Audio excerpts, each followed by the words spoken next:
Mr. Curtis, you come up to the podium there, please. We're on the record in People versus Curtis, case number 235165. I'm presiding over this file today here on behalf of Judge Hunter.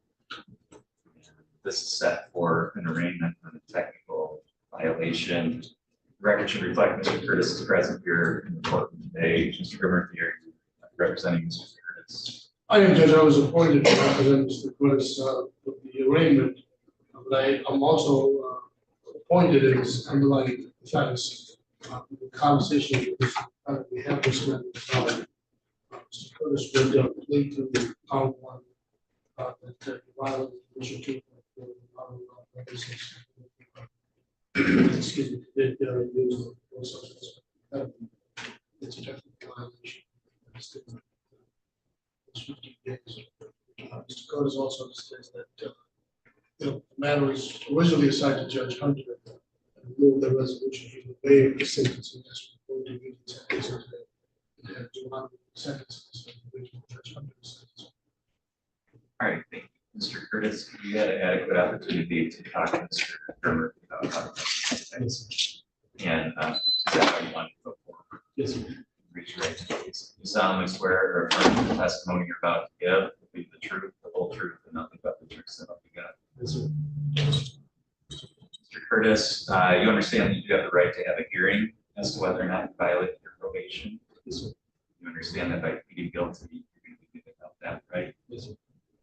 Also, the maximum penalty, because this is a technical probation violation, you understand the maximum penalty. With that in mind, what is did anybody threaten you with anything to get you to plead guilty? No. Did anybody promise you anything? Does anyone,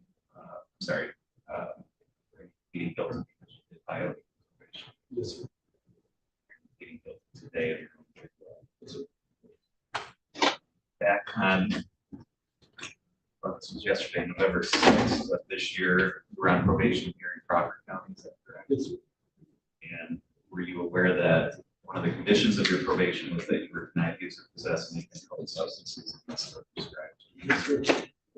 On that date, did you use methamphetamine? I use Okay. The court finds that your plea is knowing, voluntary, accurate, or dissatisfied as a factual basis to support a finding that you violate your probation is alleged in the technical violation. Accept the guilty plea. Mr. McDowell, That is correct. And get to these jail. Try to work this. Good afternoon. Mr. Curtis, anything you want to say? Use a mistake. Stayed for a long time. Mistake. Go back to just one classmates. So remember everything. Do what I have to do. I did. Take responsibility. All right. I think it's an appropriate penalty. This is a technical violation based on the underlying charge of this possession of a weapon or attempted possession of a weapon. Court finds it's important. You've given that underlying charge and that substances. For that reason, decided the opposite. So I find that a 15-day penalty is appropriate for the sentence to Crawford County Jail for a period of 15 days, 1 day of credit. You have the ability to appeal the sentence.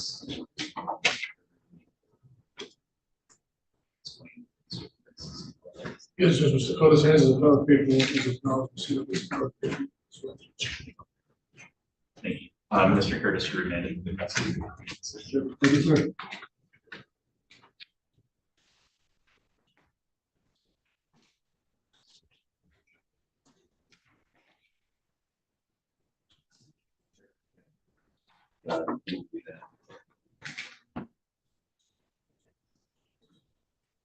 People versus Prentice, case number 235153. Mr. Prentice, you come up to the podium.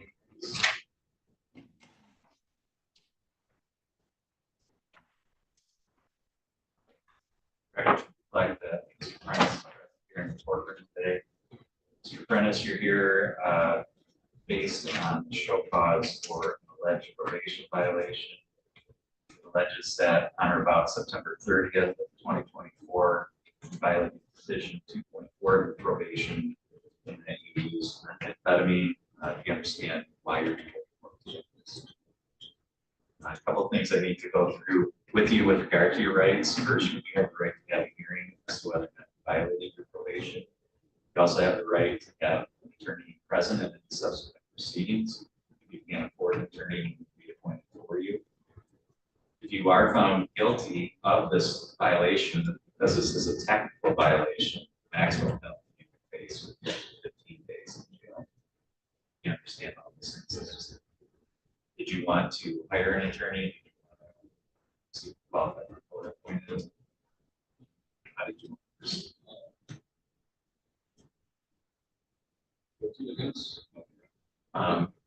We do have court appointed counsel present here for today. Would you like to have a chance to at least talk to them about how you should act? Thompson,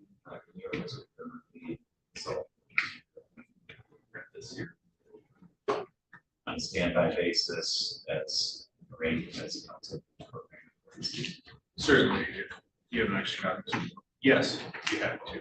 We'll pass this case, Mr. Prentice, just let Mr. McDowell know.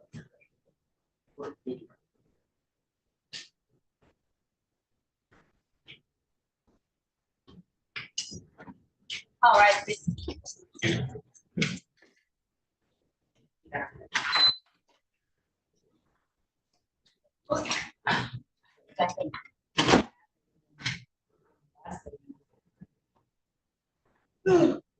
see that.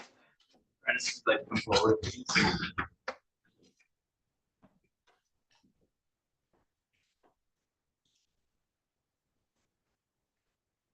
Okay, we're back on the record in People versus Prentice. Mr. Prentice, did you have a chance to talk to Mr. Thompson? Mr. Thompson, how does Mr. Prentice? Wishes to stand you today, as you said, about 60 years out. Recommendations, premises, we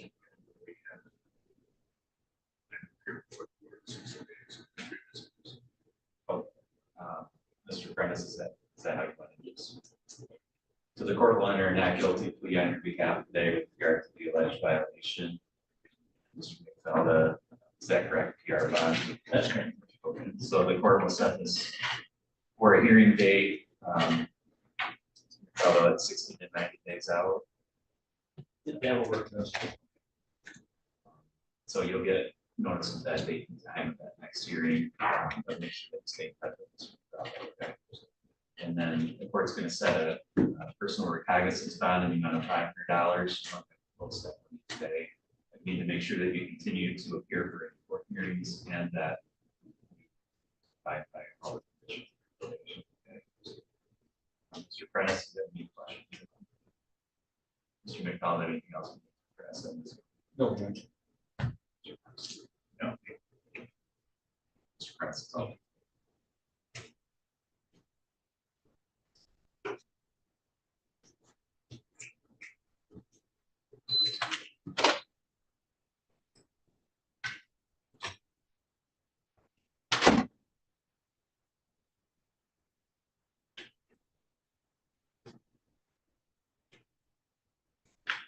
Mr. Thompson, are you ready on Mr. Gentile's case? Yes, thank you. Mr. Gentile, if you can come around to the podium, please.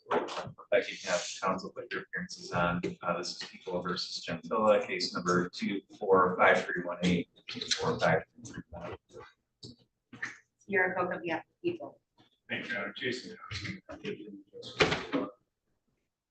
This is the date and time set for a sentencing hearing in this matter. Mr. Thompson, just so that you're aware, I did receive a number of statements, including victim impact statements along with letters on behalf of your client. Mr. Gentile, have you had an adequate opportunity to go through the pre-sentence report and Thompson about that? Mr. Thompson, are there any additions, deletions, or corrections? Or any challenges to the scoring guidelines? Good. So, do people have any additions, deletions, or corrections? You're not. Have any challenges to the scoring guidelines? Residents or- Do you have any victims that wish to address the board? There are several present in the courtroom, but none of them wish to speak. Anything that you want to say on behalf of the people for allocation? Now, this is probably one of the more difficult cases that I've worked on in my career. Because Mr. Gentile was an active member of the community. He comes from a good family. He has a good support system. All the things good in his life. And then this is just absolutely horrible. These are people who would normally not have contact with the criminal justice system. A lot of the people we see them all the time. We know them on a regular basis. I see them because they're here in our criminal justice system all the time. The victims of this case aren't like the victims of a lot of my cases. And that people tend to prey on the weak. And that's what happens with the kids. These are all outstanding children, from outstanding families, had supportive parents, supportive friends, supportive their community, they're athletes. You know, and they came forward. When I read Ms. Bell's statement, I think she probably said it best in this statement, is that when it comes to children, I don't think there is any sentence that is going to take away their shame and their embarrassment. And when I'm talking about male victims, it's totally different than the female victims because we all know to look out for female victims. We tell our daughters, we see it all the time. But male victims, and in the cases where I have male victims that are in the teenage realm, a lot of times they don't come forward or they're embarrassed by their actions or think that somehow, they don't expect to be victims of crime at that age, the way teenage girls do. And I'm proud of the kids who are coming forward. This is a terrible situation. Justice was in a position of leadership. He was in a position where he mentored these kids. He was in a position where he was a volunteer and the kids looked up to him. I realized when I read through the PSI how bad his substance abuse had become. But I think that the recommendation is appropriate. The guidelines here are 2 to 17 months. If they encompass his behavior. I think the probation of 5 years that's recommended is appropriate. I think it is appropriate that he not have any physical, written, or electronic contact with anyone under the age of 17. That he does the sexual abuse prevention program. That he register on the sex offender registry. That he not access the internet without doing a NVOC internet use. And they'll be able to monitor all of his use during that probation period of 5 years. That he not use alcohol and be tested. That he not use controlled substance and be tested. And then the jail recommendation is 12 months with credit for 160 days.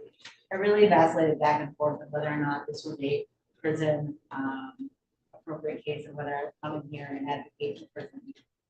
I don't know whether serving 12 months in jail or 16 months in jail changes anything for Mr. Gentile. He has virtually no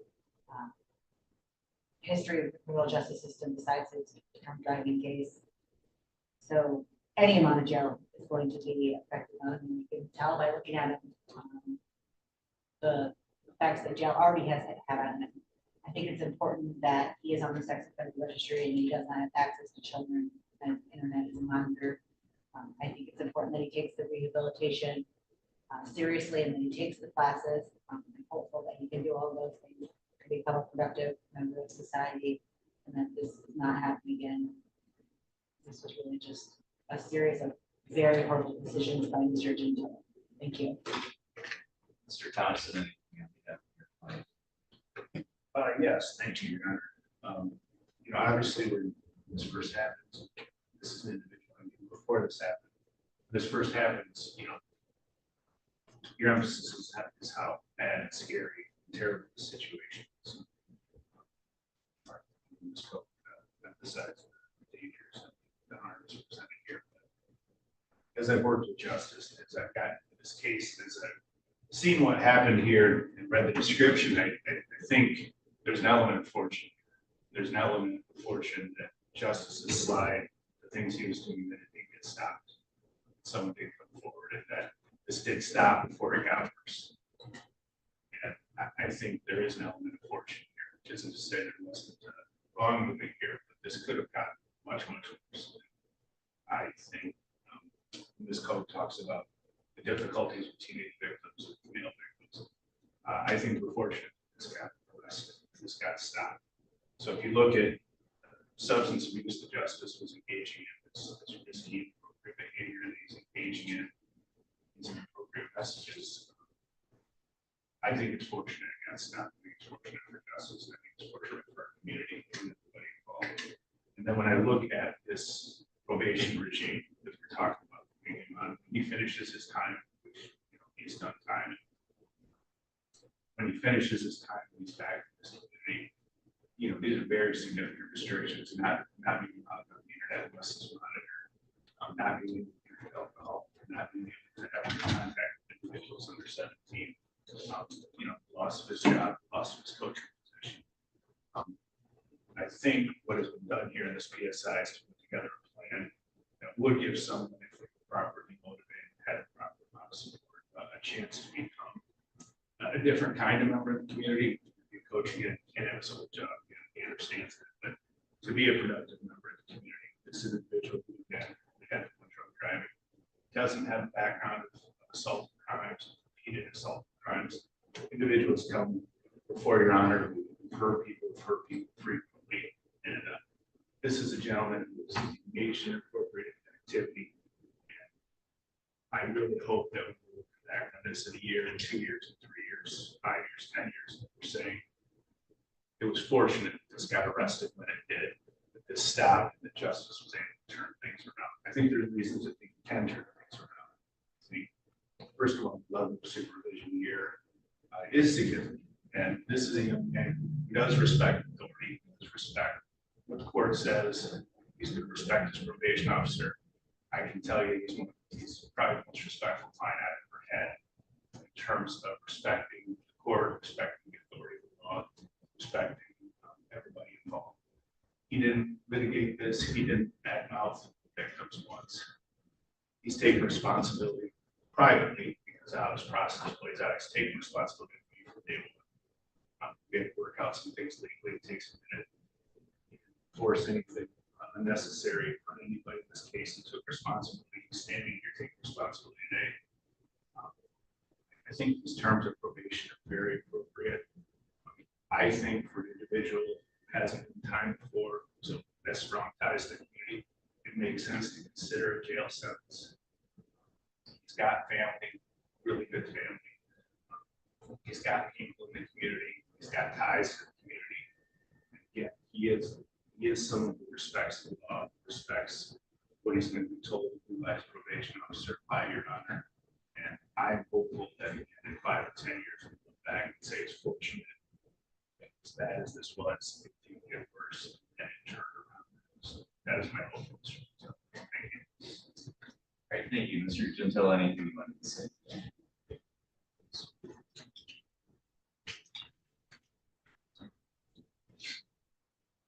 So I just want to say thank you, Your Honor, for letting me speak today. First off, in other words, I'm sorry. And what I say here today will never be enough. I am truly disappointed and disgusted by my actions. I am sorry for the victims, their families, my family, in this community.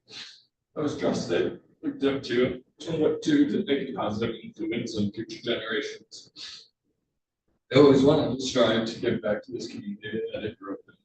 I started when I was young with little bikes, Redskins, Little League, and having over 100 hours plus into community service. Into my adult years, I donated my time and money into coaching, supporting charities, and local events.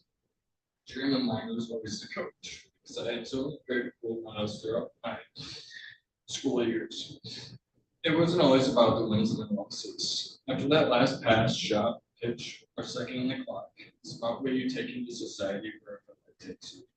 You learn teamwork, discipline, self-drive, communications, and so much more.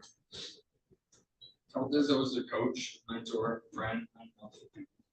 I had numerous conversations off the dudes with the kids about future goals, short and long term, college plans, relationship issues, friendships, school problems, and various other appropriate topics. What he calls day to day about problems, mental health issues, and or maybe I was just a person who trusted to confide.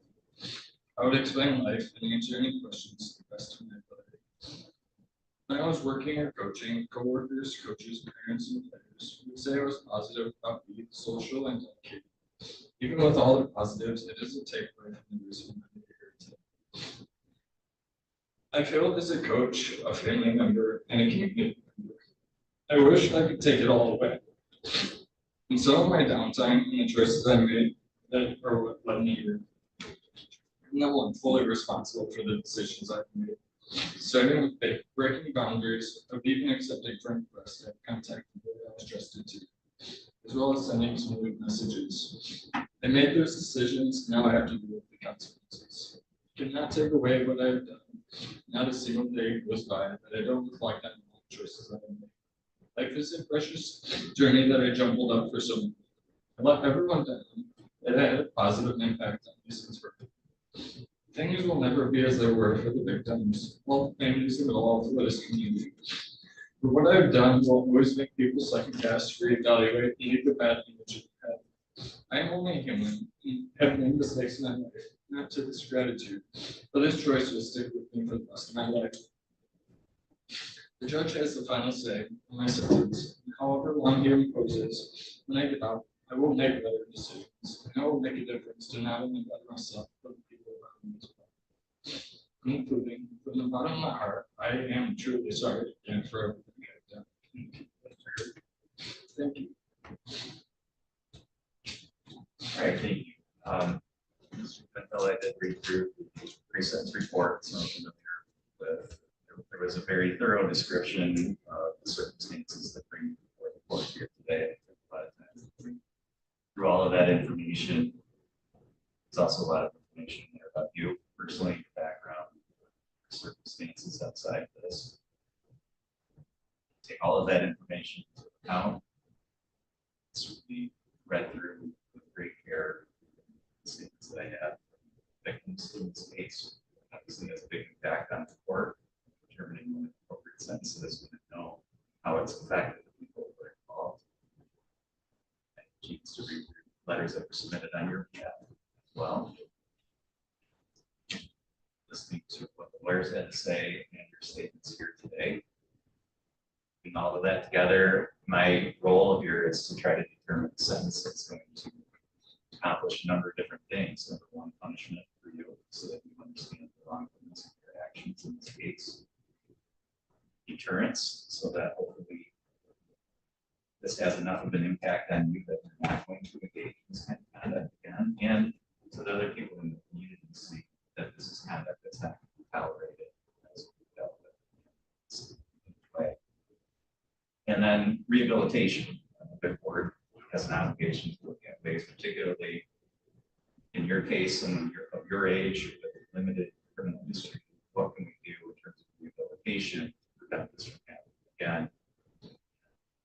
If you on the right track, so that you victimize again. And I think the court can accomplish that in a number of ways here. Number one, I think punishment is entirely appropriate. I'm sure that use of alcohol and other substances had part to play in your actions. But clearly, one of the dangers of using alcohol and other substances is it has this effect of disinhibition. In other words, things that you might not do when you're sober. When you're not sober, you feel more free to engage in those things. There's less self-control. And I think that clearly played a part here, but I don't think you can talk about that entirely, based just on the number of people that you contacted, the number of times that you contacted those children. Some of the circumstances, not just soliciting pictures and sending things to your own, but soliciting specific acts and payment of money for those acts. To me, that's more than just somebody who's been drinking and self-control late at night. That's someone who's got some underlying proclivities and some underlying urges that they're having a hard time controlling whether or not they're using substances. And that gives me concern. It's one of the reasons why I think the long-term probation is appropriate. But I also think that it's grounds for punishment, because I think that's not acceptable conduct, whether you're using substances or not. I think something that's been touched on here as well, the erosion of trust, position of trust. It's very important in our society and our community to have individuals who are trustworthy to be coaches, that kids can feel comfortable with, kids can trust, put their trust in, feel like they can confide in, they're going to be heard, and that adult is looking out for them. It's important for parents to be able to feel like they can put their children into a sports program and not be worried about what's going to happen. And these kind of actions erode that within our community has lasting effects beyond this case. And I think that also deserves serious attention. We're in that position to trust. Now, these kids in particular are going to have a hard time being able to trust coaches going forward. Their parents are going to have a hard time doing that. And people who aren't involved in this case who hear about it, more suspicious, otherwise, might even withhold their kids from participating because they're worried about something like this happening. So there's a bigger effect that as well. In terms of rehabilitation, as I indicated, I do think there's potential for that given their age and their lack of previous criminal history with the appropriate supervision. I think the character letters that were submitted on your behalf speak to that part of it. Nobody is all one thing, and they have good qualities in some ways, but we have issues in other ways. I think some significant supervision over a long period of time, possibility that you can develop those good sides and control the bad side is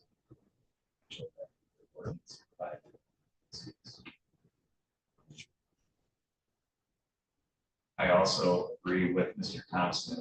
I feel like just reading through this that things were getting on the verge of going out of control between substances and your other proclivities that were far lucky.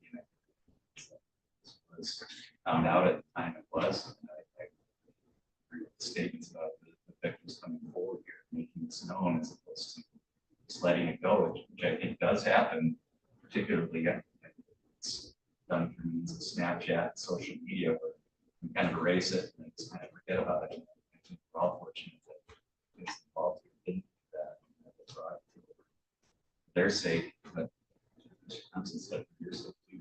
I think it's just headed in the wrong direction. It's going to go wrong, more wrong. So I think again, it's such a positive thing that made this. So for all those reasons, I do think that the recommendation is fully appropriate. It provides for that punishment, provides for that consequence to you. That, but I also think it provides for the potential for rehabilitation, probation. So if the court is going to adopt that recommendation, the court is going to place you in file number 245318 on probation for a period of 5 years. You'll be required to register by statute with the Michigan Sex Offenders Registration Act.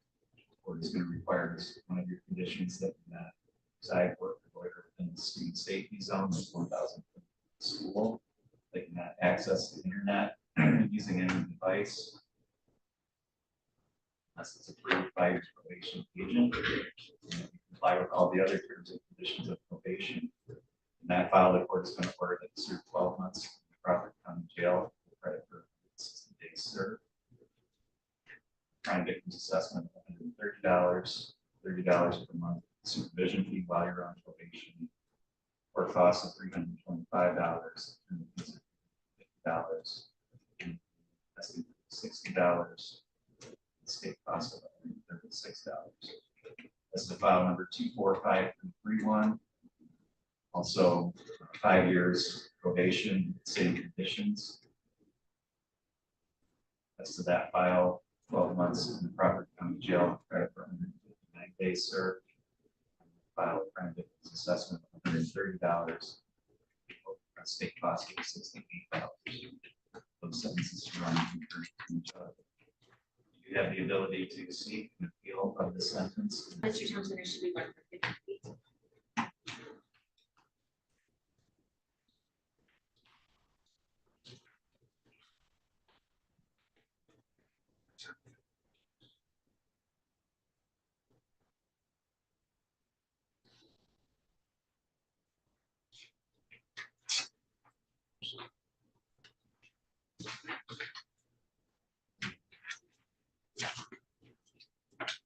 Right, Ms. Polk, anything further on this file for me? No, thank you, Your Honor. Mr. Thompson? Nothing further. Really very good custody of the county.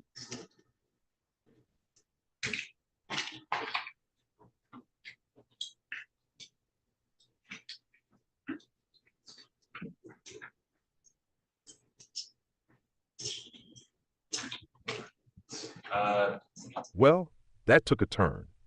This sentencing hearing for Justice Gentile was one of the more layered ones because it wasn't just about the facts of the case. It was about trust, community, and how the court balances punishment with the chance of rehabilitation.